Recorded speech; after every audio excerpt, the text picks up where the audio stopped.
with their boldness, class, and personality. Star Magic is proud to introduce 9 ladies who are beyond beauties, beyond bodies, and beyond babes. With different dreams, passions, and personalities, with their undeniable talent, collectively known as the Star Magic Angels. Sa mag-upload po ng mga photos and videos, our hashtag for today ay hashtag Star Magic Angels.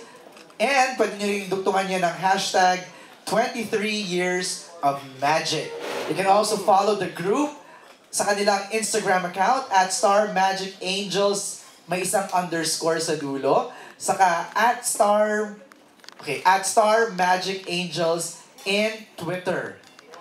Ayun, ayan pala ang kanilang mga social media accounts. Okay? Ngayon po, without further ado, we'd like you to invite everyone to please welcome etong Star Magic Angels. Let's watch this.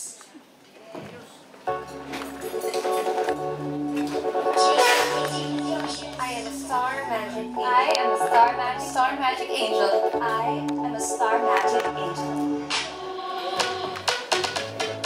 Angels are beyond beauty. Angels are beyond body. Angels are beyond confidence. Angels are beyond babes. Angels are all about character. Because we believe character is sexier. Bold. Classy. And power. Men want to be with us. Women want to be like us. And gay guys, they want to be us.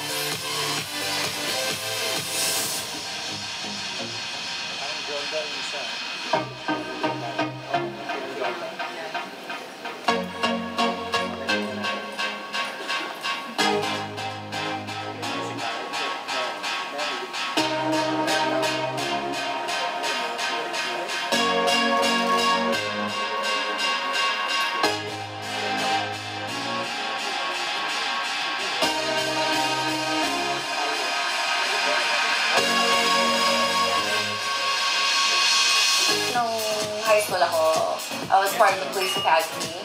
Sinrain kami, parang military kami. Boot camps, tawag exercises. We had to climb ropes, we had to do obstacle courses, we did like mud wrestling. Tuto kami magposas. Marunong ako magposas. Ang advantage ng being one of the boys, you have power over them. Kasi parang hindi sila uubra. It's an advantage. And that is sexy.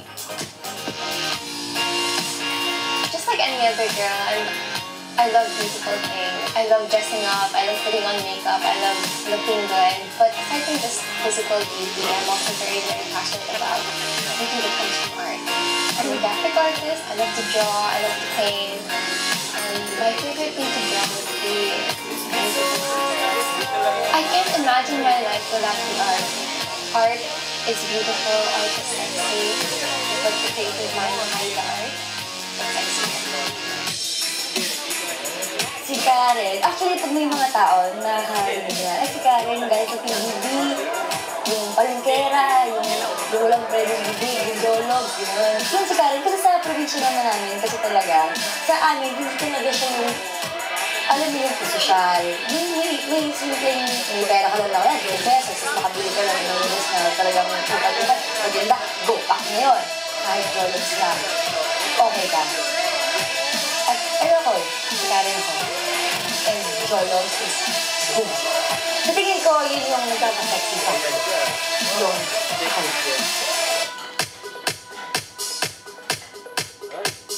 I was a technical consultant and a service reporting manager for this IT company.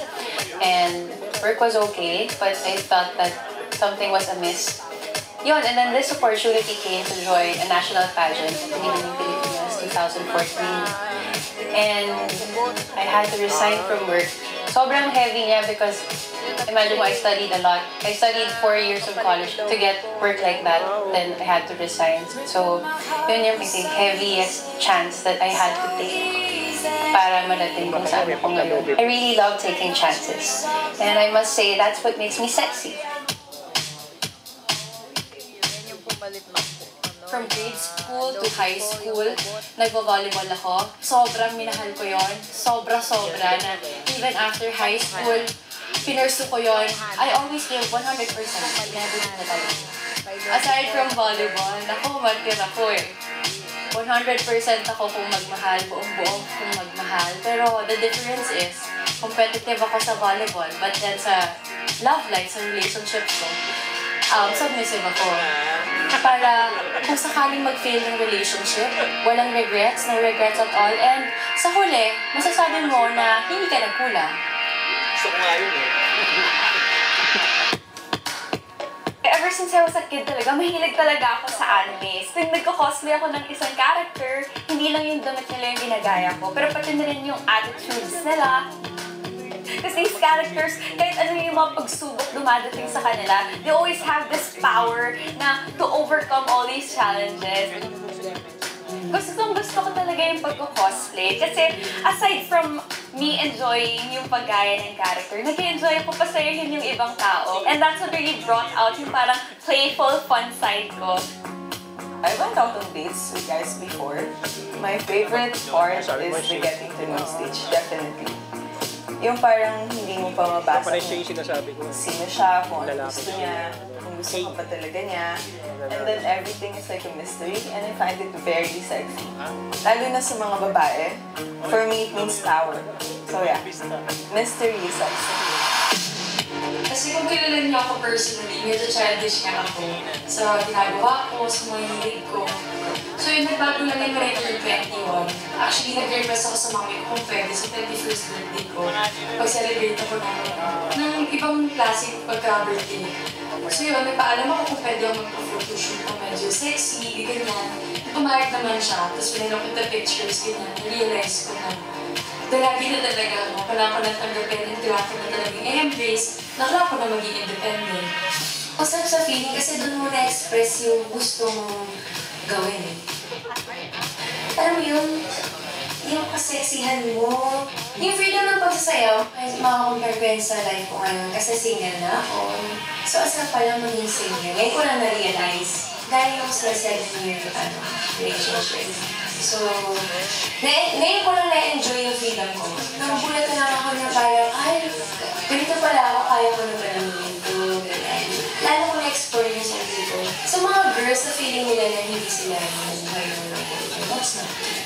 Hindi totoo yan. Kasi, inayo ko, single ako, diba? And feeling, I'm sexy. We are Star Magic. Because Star Magic